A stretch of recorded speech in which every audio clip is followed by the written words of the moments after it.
Mesdames, Messieurs les membres du Conseil présidentiel de transition, Monsieur le Premier ministre AI, Mesdames, Messieurs les ministres, Monsieur le vice-président de la Cour de cassation, Monsieur le vice-président du Conseil supérieur du pouvoir judiciaire, Mesdames, Messieurs les chefs de mission diplomatique en Haïti,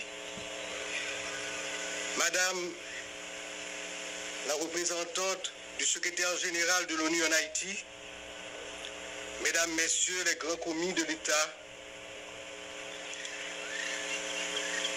Monsieur le recteur de l'Université d'État d'Haïti, Mesdames, Messieurs les représentants des banques d'État, Monsieur le commandant en chef et les membres du haut état-major des forces armées d'Haïti, Monsieur le directeur général et les membres du haut commandement de la police nationale, Mesdames, Messieurs les maires de la zone métropolitaine de Port-au-Prince, Mesdames, Messieurs les représentants des partis politiques, Mesdames, Messieurs les représentants des organisations internationales, Mesdames, Messieurs le doyen et les membres du corps diplomatique, Mesdames, Messieurs les représentants de la presse parlée, écrite et télévisée, mes chers concitoyens, cette fête du drapeau, beaucoup plus encore aujourd'hui, doit nous rappeler la nécessité, l'obligation d'une union de tous les fils, de toutes les filles de la patrie autour de cet idéal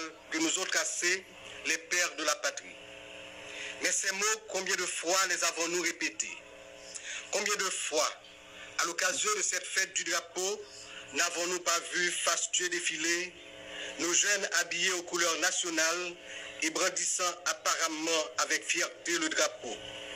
Combien de fois n'avons-nous pas vu ici et à l'étranger des compatriotes montrant aussi fièrement notre drapeau? Pourtant, ce 18 mai 2024 nous trouve encore dans une situation pire que les années précédentes, comme si ces mots, ces gestes, ces manifestations cachaient un vide béant. Le vide de la démission, le vide du détachement avec la mère patrie, le vide de la méfiance entre nous, le vide du désamour avec notre terre, le vide d'un individualisme forcené, le vide d'un mépris envers notre pays, le vide du mépris envers nous-mêmes. Il faut le dire, il faut l'admettre pour changer les choses. L'union que nous prônons reste dans les discours de circonstance. Il faut un nouveau départ. Un nouveau départ pour que l'union autour du drapeau se concrétise dans les faits, chaque jour, chaque heure, chaque minute, chaque seconde.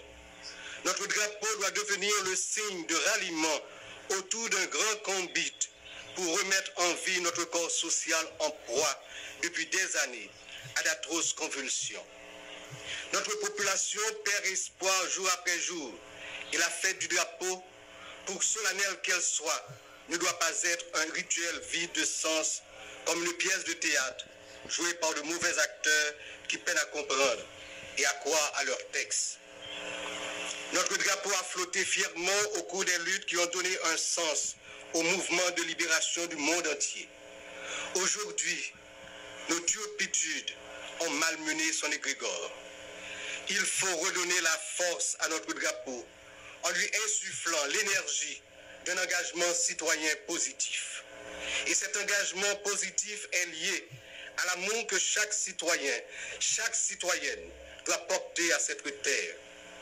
Tout a été fait pour porter la population au découragement, à la fuite, à la démission. Nul besoin de rappeler le départ de ces dizaines de milliers de jeunes vers les rives étrangères, des bras et des cerveaux dont la séparation avec le pays nous coûte cher.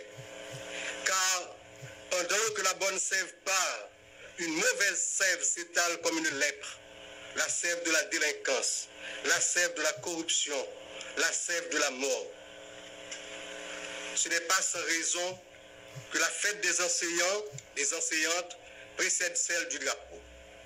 Je salue avec émotion le travail de tous les enseignants, de toutes les enseignantes, qui dans un contexte jour après jour plus difficile, restent fidèles à leur mission, alors que jusqu'à présent, on ne leur accorde pas suffisamment l'importance qu'ils méritent. Nous parlons d'union pour cette fête du drapeau, mais l'union ne peut aboutir à de grandes réalisations que si elle rassemble des cerveaux, des âmes bien trempées aux sources du savoir, de la connaissance et de l'éthique.